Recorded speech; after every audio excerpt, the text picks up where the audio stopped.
Detective James Carter sat in his dimly lit office, staring at the rain-soaked streets of Silicon Valley through his window. The city was a maze of glass buildings, neon lights, and secrets. Carter was no stranger to mysteries, but this one was different. It was colder, sharper, and wrapped in the world of tech billionaires and cutting-edge innovation. Case had started 3 days ago when Evelyn Hart, the CEO of a rising AI startup, was found dead in her penthouse. Police had called it a suicide, but Carter wasn't convinced. Evelyn was a fighter, a visionary who had built her company from scratch. She wasn't the type to give up. Carter's phone buzzed. It was an anonymous message. "Meet me at the old server farm on 5th Street. Midnight. Come alone." The server farm was an abandoned building, a relic from the early days of Silicon Valley. Carter arrived at 11:55 p.m., his trench coat soaked from the rain. The building was dark, except for a single flickering light on the second floor. He climbed the rusted stairs, his hand resting on the gun in his pocket. Inside, he found a man in a hoodie, typing furiously on a laptop. The man didn't look up. "You're late," he said. "I didn't know I was on a schedule," Carter replied, his voice calm. "Who are you?" The man finally looked up. He was young, with tired eyes and a face that hadn't seen sunlight in weeks. "My name is Alex," he said. "I worked for Evelyn. She didn't kill herself. She was murdered." Carter leaned against the wall, his eyes narrowing. "Go on." Alex took a deep breath. Evelyn was working on something big. A new AI system that could predict human behavior with 99% accuracy. She called it the Serpent. But someone didn't want it to see the light of day. "Who?" Carter asked. "I don't know," Alex admitted. "But I have this." He handed Carter a USB drive. "It's a copy of the Serpent's code. Evelyn gave it to me the night she died. She said if anything happened to her, I should give it to someone I trust." Carter took the drive, his mind racing. "Why didn't you go to the police?" Alex laughed bitterly. "The police? In this town? Everyone's bought and paid for. You're the only one I could think of who might actually care about the truth." The next morning, Carter sat at his desk, staring at the USB drive. He plugged it into his computer and opened the files. Code was complex, filled with algorithms and datasets he didn't fully understand. But one thing was clear: this was revolutionary. He decided to visit Evelyn's company, Hart AI. The office was a sleek, modern building in the heart of Silicon Valley.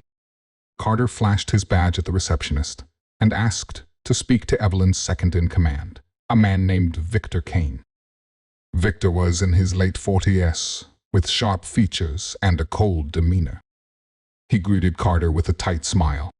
"Detective, what can I do for you?" "I'm looking into Evelyn's death," Carter said. "I understand she was working on a groundbreaking project. Can you tell me about it?" Victor's smile faded. "The Serpent," he said slowly.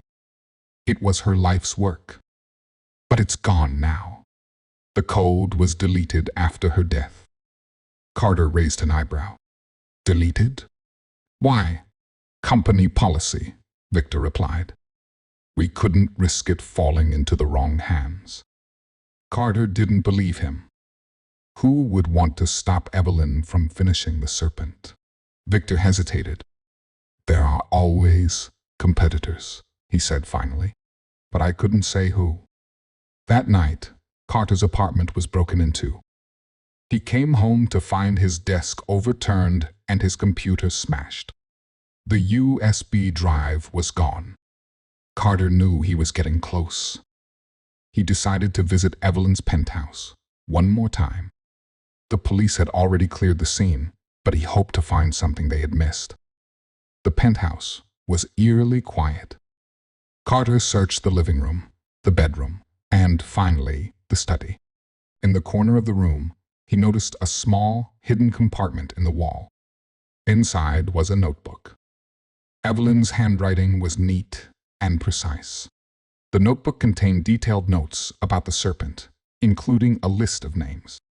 Carter recognized some of them. Victor Kane, a rival CEO named Richard Cole, and a mysterious figure known only as the Investor.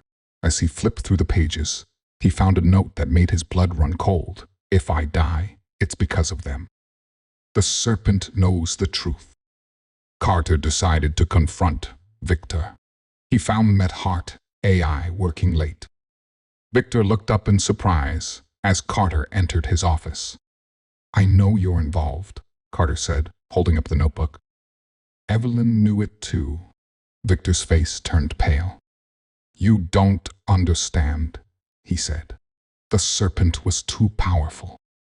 It could have destroyed us all. So you killed her? Carter asked, his voice cold. Victor shook his head. No, not me. The Investor. He's the one who wanted her dead. He's the one who took the USB drive. Before Carter could respond, the lights went out. A shadowy figure appeared in the doorway, holding a gun. You should have stayed out of this, detective, the figure said. Carter recognized the voice. It was Richard Cole, the rival CEO. You're the Investor, Carter said, his hand inching toward his gun. Richard smiled. Guilty as charged. The serpent was too dangerous to exist. But now that I have the code, I can control it. Carter didn't hesitate. He drew his gun and fired, hitting Richard in the shoulder.